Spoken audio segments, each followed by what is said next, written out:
Bonsoir Madame, Monsieur et bienvenue dans ce journal télévisé. La série d'échanges du chef de l'État ces derniers jours avec des personnalités politiques est l'objet justement d'espoir dans le rang de bon nombre d'acteurs politiques. Et si rien n'a filtré de la rencontre de la semaine écoulée entre le président de la République et l'ancien président Nicéphore Dieudonné Soglo, celui d'hier avec l'ancien président Thomas Bouniaï a levé un coin de voile sur le contenu de ces consultations, que toutes ces concertations débouchent sur des actes majeurs pour la cohésion nationale. C'est le souhait des acteurs politiques que vous allez suivre dans cet élément. Ils sont bien sûr au micro de Mathieu Boko et de Paul Estersa aussi. Je tiens d'abord à dire merci à notre président de la République, son Excellence Patrick Talon, qui a laissé ses portes ouvertes depuis 2016. Et après le renouvellement de son mandat, a continué à laisser sa porte pour le dialogue. Nous tenons à le remercier pour cet esprit d'ouverture, pour cet esprit d'humilité qu'il a et surtout d'écoute. Nous allons également remercier nos anciens présidents, nos papas, le président Soglo et le président Yahi Boni, qui ont également compris qu'il faut vraiment se retrouver pour bâtir ensemble cette nation. Le président Talon seul ne peut pas réussir à surmonter les montagnes, à enlever les obstacles sur le chemin. Il a besoin de ses prédécesseurs, il a besoin des anciens chefs d'État. Et je crois que c'est le lieu de remercier le président Soglo et l'ancien président Yahi Boni. Vous-même, vous avez vu, les présidents sont venus de leur propre gré. Ils sont venus, donc ils sont dans la logique de décrispation. Il y a une décrispation, effectivement, qui se fait. Et le président Patrick Talon est ouvert, il était ouvert, il est toujours ouvert, il sera toujours ouvert. Ce n'est pas de l'inédit, c'est insuffisant. C'est bien parce que quelque part, c'est exigeant. Constitutionnellement, c'est une obligation. Les rencontres qui se sont succédées sont une exigence constitutionnelle. Vous savez, la démocratie à la béninoise est fondée sur un principe fondateur, le consensus. Et il n'y a pas de consensus sans dialogue, sans respect de l'autre, sans tolérance, sans recherche de la paix et de la cohésion nationale. Nous avons vu depuis le renouveau démocratique différents chefs d'État qui se sont succédés à la tête du pays. Tout le monde n'a pas eu le même comportement, mais obligation peut-être de reconnaître au prédécesseur immédiat de Patrice Talon, Yahi Boni, que lui, parce qu'il avait peut-être deux prédécesseurs immédiats, il les a entretenus. On se souvient des différentes rencontres entre lui, chef d'État en exercice, et les anciens chefs d'État. Donc ce n'est pas nouveau. Ce n'est pas nouveau. Ce qui est nouveau, c'est ce que la rupture, puisque le président Talon aime bien que son régime soit désigné comme le régime de la rupture, c'est ce que la rupture a entraîné dans ce domaine-là. La rupture a entraîné la cessation de ces rencontres-là. Moi, je ne vois aucun piège en cela. Et je sais que c'est la sincérité. Tout ce qui va être obstacle sera mis à nu. Nous devons encourager cette rencontre, nous devons encourager cette consultation. C'est nécessaire et c'est bien pour notre nation. C'est encore possible de s'asseoir. Consensus, considération, respect, tolérance pour la paix et la cohésion nationale. C'est une exigence constitutionnelle. Les partis politiques sont prêts pour ça, notamment FCBE. Le président Patrice Talon est en perpétuelle recherche de la paix. Lui, il est disponible de recevoir et il tend la main au président de la République. Et cette rencontre, justement, a également intéressé le Béninois lambda. Suivez dans cet élément les impressions de quelques-uns dans cet élément que nous propose Jeannot Dopigno, Isaac Monbois. C'est une bonne nouvelle d'abord. C'est une bonne nouvelle parce que c'est au bout de l'ancienne corde qu'on tisse la nouvelle, dit-on. On avait toujours souhaité que nos autorités travaillent la main dans la main. Et si le président va bien fonctionner, il doit être en commun accord avec ses anciens pour pouvoir bien gouverner le pays. L'essentiel est que la rencontre ne soit pas une rencontre, si ça sort vraiment du bon, nous allons tous applaudir. Donc, si déjà la rencontre là peut changer un peu les choses pour que ce que nous avons vécu après, ceux qui sont là aujourd'hui, ne se répète pas. Que ça soit vraiment un brassage de tous les partis, d'accord, composant au pays. Ça serait une bonne chose. Vous savez, le président Talon est un monsieur très intelligent. Et en peu de temps, il a fait plein de choses que les autres n'ont pas pu faire. Et tout ce que le peuple béninois espère, c'est la cohésion nationale, une bonne entente et le développement. Ce qui est important, c'est le résultat qui va en découler. Et pas seulement les actes, il ne faut pas un faux semblant. Nous voulons du concret. La cohésion nationale proprement dite, pas fait plaisir au peuple. Si quelqu'un doit à la loi, qu'il paie ce qu'il doit à la loi. Comme le dit notre Seigneur, rendez à César ce qui est à César. Si quelqu'un a escroqué le pays, qu'il en paye. Mais examinons, faisons le poids et aussi le pardon. Il faut aussi ça, le pardon. Alors, les différentes rencontres, je juge que c'est pour calmer la tension qu'il y a déjà entre les partis. Alors, si cela doit avoir un impact positif sur le futur, on verra. Cela déjà pourrait essayer de décourager ceux qui voudraient faire une révolte, peut-être pour empêcher les partis de voter, mais les partis de compétir et autres. Donc, je pense que c'est beaucoup plus pour le calme et la paix. Bon, vous savez, quand on prononce le nom du président Yahya Boni, il n'est pas n'importe qui. Donc si le président Yahya Boni décide de son gré de rencontrer son homologue président Placide Talon pour penser, réfléchir sur la morosité économique ambiante, je pense que c'est une bonne chose et que c'est salutaire. Et je salue ce geste du président Yahya Boni qui a compris que ce n'est pas dans le bruit, que ce n'est pas dans la guéguerre qu'il faut faire avancer le pays.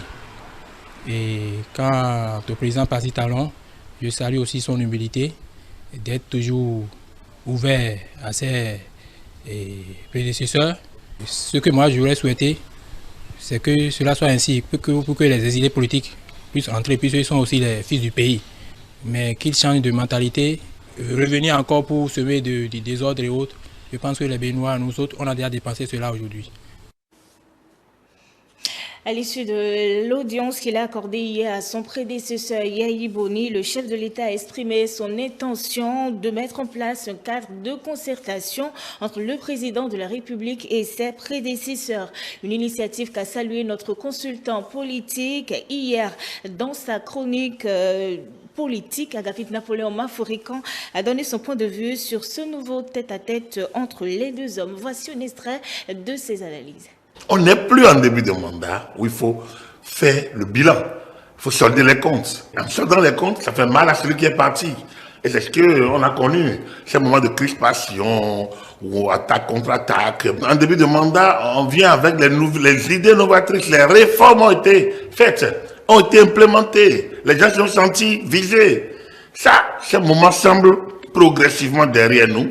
Parce que là, maintenant, le second temps, c'est le temps aussi de la succession où c'est dans le propre camp de ceux qui sont au pouvoir que la crispation s'installe progressivement avec un certain nombre de situations, d'ambitions naissantes, d'ambitions légitimes, d'ambitions anormales. C'est-à-dire que, oui, le président Talon joue son calendrier, il joue avec maestria son calendrier et je pense que ça lui réussit dans la mesure où on a parlé de la paix.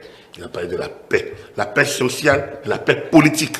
Alors lorsqu'on parle de paix politique, vous comprenez que, bon voilà, l'expression inclusivité là va ressortir. Il y aura des élections sans doute inclusives. Moi je les mets en griffe parce que personnellement, ce mot ne me plaît pas et je ne le kiffe pas du tout du point de vue science politique. Tout ancien président d'institution a quelque chose d'important à faire valoir, a quelque chose à faire valoir en temps de crise surtout, a quelque chose à faire valoir à ses prédécesseurs, à ses successeurs. Feu président Lisato, troisième mandature de la HAC, avait l'habitude de nous dire, celui qui commence un mandat, c'est comme celui qui entreprend un voyage que ses prédécesseurs viennent de terminer. Donc, ça veut dire quoi? Quand tu commences, quand tu es dans un mandat, va consulter régulièrement ceux qui t'ont précédé. Et donc, je considère que les anciens ont un rôle à jouer. Lorsqu'on dit que c'est au bout de l'ancienne corde qu'on tisse la nouvelle, c'est pas faux non plus. Mais après, du point de vue global, pour quitter un peu le paternalisme africain, on peut dire quand même que, effectivement, l'ancien, c'est une bibliothèque, c'est quelqu'un qui a de la valeur. Maintenant, il faut lui créer l'espace. L'espace pour qu'au-delà d'un simple cadre de concertation, qui est que les anciens, surtout présidents d'institutions, chefs de l'État, moi j'estime que les anciens présidents de la République, anciens présidents peut-être de l'Assemblée nationale pour rester à ce niveau, puissent quand même se retrouver, soit dans un comité de sages ou bien un peu pour gérer la continuité de l'État et qu'on allège la Cour constitutionnelle. Ça c'était moi ma vision, qu'on allège, qu'on retire à la Cour constitutionnelle par exemple ce rôle de régulateur du bon fonctionnement de l'État et que la Cour constitutionnelle reste dans sa fonction de contrôle strict de la constitutionnalité. Là nous resterons dans la fonction de gardien de la Constitution que dévolue un peu à la Cour constitutionnelle une Constitution qui est en place, un gardien qui est là pour la surveiller et faire en sorte qu'on ne la viole et qu'on reste dans l'esprit qu'il a créé. Maintenant, les anciens présidents de la République, les anciens, quelques aménagements, un léger comité, un peu comme dans l'ancienne logique de l'Aba-Palab que nous avons connue. Et pour tirer de notre tradition, les anciens présidents, eux, c'est comme un peu comme le chef traditionnel, le chef du village, autour de lui. On peut aller déballer. Et là, si on a fini de déballer, lorsque les anciens présidents délibèrent, il faudrait que ça s'impose. Mais ils doivent délibérer avec l'œil de l'adulte, de l'ancien. Autre actualité, dans ce 19h, un atelier de renforcement des capacités touristiques dans l'espace UEMOA se tient depuis ce lundi 13 juin 2022 à Cotonou. Ce séminaire de formation réunit les experts de la statistique et du tourisme des États membres de l'UEMOA. Le but est de redynamiser le secteur en lui accordant une place de choix à travers les comptes satellites. Les détails avec Jeannot Dopignon et Isaac Mongo. Le Bénin abrite, depuis ce lundi 13 juin 2022, l'atelier régional de renforcement des capacités des États membres de l'Union économique et monétaire ouest-africaine pour la mise en place des comptes satellites du tourisme CST. Ces CST, adoptés en 2019, sont des instruments majeurs pour la mesure économique du tourisme. Ils visent à harmoniser la stratégie du développement touristique au sein de l'espace UEMOA. Les assises visent également à redynamiser le secteur qui a été fragilisé par les effets de la Covid-19. Compte tenu de l'importance que revêtent les comptes satellites de tourisme pour une meilleure visibilité de la contribution du secteur du tourisme dans les économies nationales, la Commission s'est engagée à accompagner les États membres dans le processus de mise en place de la gestion des comptes satellites du tourisme. Cet atelier vise à permettre aux participants de cerner les enjeux et les principales étapes liées au processus de mise en place des comptes satellites de tourisme et de réfléchir aux modalités de leur opérationnalisation dans les États membres.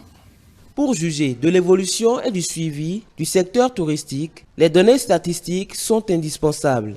Cet atelier est donc un projet de renforcement de capacités dans ce domaine. L'importance de la thématique liée aux statistiques du tourisme et qui sera traitée au cours de ces 5 jours prochains constitue l'un des instruments les plus critiques et stratégiques pour la mise en œuvre harmonieuse et réussie d'une politique du tourisme. Les informations statistiques sur les multiples facettes du tourisme jouent un rôle crucial pour parfaire la connaissance du secteur, suivre les progrès, promouvoir une gestion axée sur les résultats et mettre en évidence les questions stratégiques pour décider les politiques à mener. Le ministre du Tourisme, de la Culture et des Arts n'a pas caché sa satisfaction au sujet du choix du Bénin pour abriter cette rencontre de 4 jours.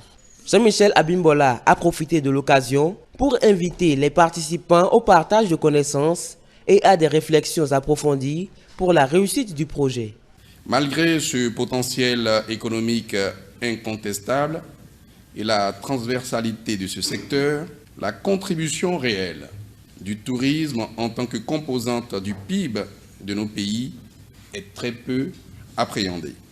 Très chers participants, au cours de vos travaux, vous serez invités en qualité de techniciens et d'experts à partager vos expériences, mais surtout vos difficultés, lesquelles difficultés devront trouver des réponses ou des pistes de solutions à travers vos réflexions afin qu'à l'issue de vos travaux, vous soyez en mesure de travailler pour une meilleure reconnaissance de la contribution du secteur du tourisme au PIB de nos pays respectifs. Ce faisant, nous aurons désormais plus d'informations précises sur les entrées en termes d'arrivées touristiques, le mode de déplacement des visiteurs, le motif des voyages, ainsi que les types d'hébergement utilisés. Rappelons qu'un autre atelier est prévu pour se tenir après celui-ci et sera essentiellement orienté vers des appuis techniques et ou financiers en fonction de l'évolution du processus dans chaque État membre. Et la série d'émissions Le gouvernement en action se poursuit. Ce lundi, le ministre Samou Seydou Adombi a tenté de répondre à quelques interrogations, comme par exemple, le Bénin dispose-t-il réellement de pétrole dans son sous-sol et quel point d'étape peut-on faire des réformes engagées à ce jour dans les secteurs de l'eau et des mines, un an après le début du second quinquennat. Le compte rendu de la rencontre avec les journalistes de la chaîne de télévision nationale avec Mathieu Bocor. Le pari de l'accès à l'eau potable pour tous d'ici 2024 sera-t-il gagné? Question adressée au ministre en charge de ce secteur, Samou Seydou Adombi. Sur la tribune gouvernement en action portant sur l'an 1 de la gouvernance talon 2, l'autorité ministérielle répond. Certes, on était parti pour 2021, mais malheureusement, l'homme propose, Dieu dispose, avec ce que vous connaissez, les situations à la fois intérieures et extérieures, le Covid et tout ce qui s'ensuit. Vous savez, le Covid, c'est pratiquement 2 ans de fermeture des industries qui produisent les pompes, par exemple. Lorsque vous prenez le projet d'alimentation en eau potable des 3 villes des collines, on a été bloqué pendant 2 ans. Les commandes sont parties, mais 2 ans durant n'ont pas pu être livrées. C'est maintenant que le chantier reprend, tout doucement, parce que le premier barrage est terminé, le second sera terminé également d'ici décembre. Les ouvrages sont presque terminés, les grosses canalisations sont presque également terminées. Il ne reste que l'extension au cœur de la ville qui ne peut pas prendre plus d'1 an. Donc, lorsque vous mettez tout cela dedans, vous vous rendez compte en fait que nous avons été freinés environ 2 ans. 2 ans environ. Donc c'est pourquoi nous repartons maintenant sur 2024 dans l'espoir qu'au plus tard, décembre 2024 ou début 2025, on aura entièrement fini et commencer maintenant par voir quelles sont les zones qui n'ont pas été et puis aller ratisser pour couvrir entièrement. Le ministre Seydou Adombi a aussi évoqué les autres ressources minières comme le marbre, le fer de Lumbu et autres qui existent toujours dans notre pays. Du côté de Natiengo à Perma, ce qu'on n'a jamais fait, c'est ça que nous sommes en train de faire aujourd'hui. Nous avons donc délimité des périmètres sur lesquels on a installé déjà environ 8 opérateurs. Il y en a qui sont presque à la fin parce que les résultats sont bons. La tenue est bonne, donc il reste que les formalités de laboratoire et l'administration. Maintenant, leur permet donc de démarrer l'exploitation, ce qui pourrait peut-être dans 1 an démarrer. Que le Bénin commence à exploiter également l'or dont on nous a parlé depuis qu'on était au primaire. Il est dit que le sol béninois regorge de pétrole. Sur le sujet, le ministre n'a pas fait économie de vérité. Je réponds toujours que nous avons du pétrole. Vous savez, les expériences des pays qui nous entourent nous obligent à gérer autrement. Et même notre propre expérience par rapport au passé. Vous savez les conditions dans lesquelles l'exploitation a été arrêtée en 1998. Parce que le pétrole est exploité, mais on n'a pas trace des ressources dans le budget national ou au trésor, nulle part. Donc, on ne veut pas assister à la même chose. Certes, les Béninois sont pressés de savoir quand est-ce que ça commence, mais nous prenons notre temps. Parce qu'on se dit, on en a besoin. Mais ce n'est pas pour ça qu'on va se jeter dans les bras du premier venu, non. Nous cherchons des opérateurs capables réellement de nous accompagner pour que le Bénin tire le maximum de retombées. Que ce soit les emplois, que ce soit la technologie et que ce soit la manne financière même. Au Bénin, plusieurs parents se retrouvent de plus en plus seuls à élever leurs enfants. Mauvaise gestion, des problèmes de couple, divorce précoce et autres sont souvent les causes de cette situation. Et ce sont généralement les enfants qui en font les frais. Parfois, c'est l'éducation de base de ces enfants qui en prend un coup. La monoparentalité, quel impact sur l'éducation des enfants? C'est le magazine que nous propose Flavia Kodjovi, Prudence Koussouran et Melvin Achabi. La monoparentalité est depuis les années 80 devenue un phénomène de société considéré par beaucoup comme mettant en danger la structure familiale. Les familles monoparentales se font de plus en plus constater au Bénin.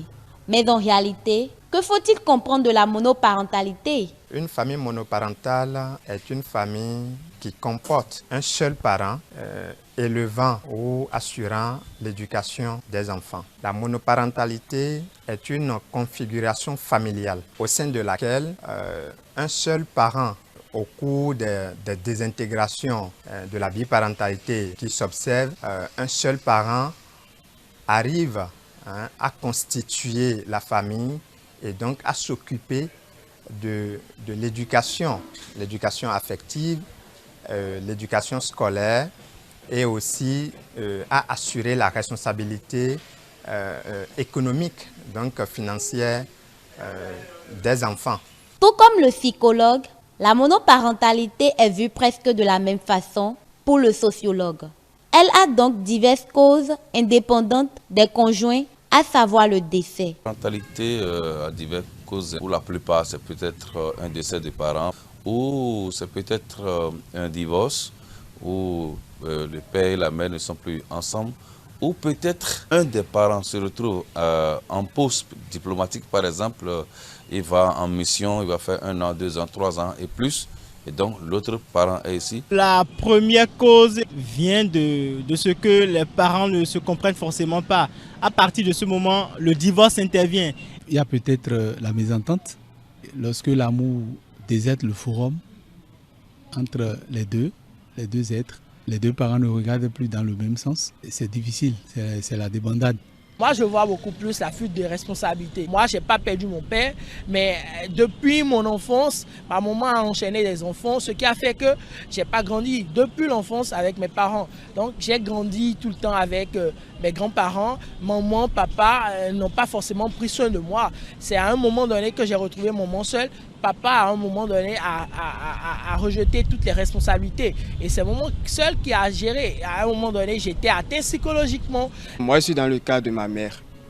Je vis avec ma mère. C'est elle seule qui prend soin de moi, également de mes sœurs. Souvent, je ressens le pressentiment que mon père me laisse, puisque j'ai vraiment besoin de lui dans ma vie. Puisque un père, c'est quelque chose de primordial. Il faut qu'il me donne certains conseils de la vie qui m'aideront à avancer. Des fois, je ne veux parler à personne, j'aime rester seul dans mon coin. Ce phénomène bien constaté dans notre société n'est pas sans conséquences. Lorsque on demande où sont les parents, ou dans certains cas, vous allez à l'école, on demande les parents. Quand vous regardez à côté, vous ne voyez pas vos parents, c'est difficile. Lorsque vous êtes monoparental et que vous voulez vous marier, je prends le cas d'un garçon qui veut se marier et que maman n'est pas là et que c'est papa, pour aller demander la main de la femme, c'est très difficile. C'est une tante qui peut-être ne vous aime pas qui va s'occuper de ça. C'est peut-être un oncle qui ne vous aime pas, mais qu'on est obligé d'aller chercher pour négocier, et négocier tout ce qu'il faut dans ce domaine-là pour vous. Ce n'est pas facile.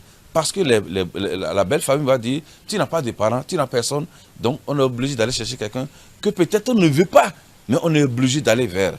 Ou encore, vous allez quelque part, et pour faire le mariage, vous constatez que vous avez un seul parent, c'est un autre parent, un oncle ou une tante qui supplée à la place de ma mère ou qui supplée à la place de mon père. Le géniteur est toujours géniteur. L'enfant n'a plus les deux sons de cloche. Normalement, il doit être éduqué par son père et sa mère. Si l'un d'entre eux quitte, c'est que forcément son éducation devient estropiée. Dieu a justement trouvé que quand il a créé la femme ne pourrait quand même pas rester seule. Donc il a créé l'homme. En même temps où ces deux-là ne sont quand même pas là pour participer à l'éducation, je pense qu'un seul parent participait très bien à l'éducation de ses enfants, même si entre-temps cela ne serait pas facile. Parce que si je prends une médaille, nos mères, elles sont toujours là du début jusqu'à la fin. Les pères ne sont forcément pas dans cette même dynamique. Les pères sont plutôt là comme des ordonnateurs dans le sens où il faut forcément donner l'argent de la contribution, le reste on s'en fout.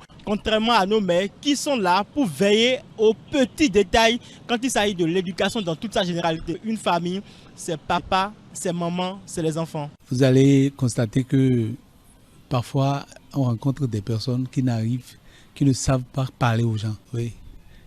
C'est parce que peut-être cette personne n'a pas vécu avec ses deux parents, n'est toujours pas une réaction normale. Quand à un moment donné de la vie, l'enfant réalise que jusque-là, c'est maman seul qui prend soin de moi, ou jusque-là, c'est papa seul qui prend soin de moi, ou réalise peut-être que l'un des parents est décédé et que c'est l'autre qui prend soin de lui, il est atteint psychologiquement. Un enfant qui se retrouve seul cherche toujours à se défendre dans tous les domaines, que ce soit sur le plan spirituel, que ce soit sur le plan et travail. L'enfant se défend pour dire, si je ne m'engage pas, si je ne m'efforce pas, si je ne relève pas des défis, je ne finirai pas devenir ce qu'on peut appeler un enfant déviant dans la rue.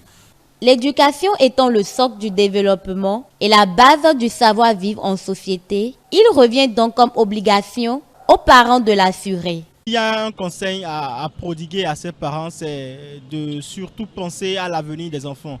Parce que comme je me le dis souvent, les enfants qui naissent, les enfants qui viennent au monde ne demandent forcément pas ce droit ou bien ne demandent forcément pas à naître. Donc après, quand on pose un acte, c'est bien, mais assumer les responsabilités qui découlent de cet acte serait encore plus bien. Vous savez, d'abord, il faut nécessairement que le mariage soit basé sur le pardon mutuel. C'est-à-dire comprendre l'autre tel qu'il est. Il faut que la femme puisse diminuer quelque chose de son éducation, accepter l'autre comme cela se doit, et que l'homme aussi puisse le faire vice-versa. C'est ça, c'est d'abord, il faut le pardon. Et c'est déjà la fin de ce 19h. Merci madame, monsieur de nous avoir suivis. N'oubliez pas, sur internet, vous pouvez nous suivre avec l'identifiant le www.etelebene.com, sur Facebook, ETélé en direct, notre compte Twitter, ETélé Live, sur YouTube, ETélé Bénin. Suivez-nous également en direct via l'application iOS et Android, ETélé Bénin, tout simplement. ETélé avec vous pour vous.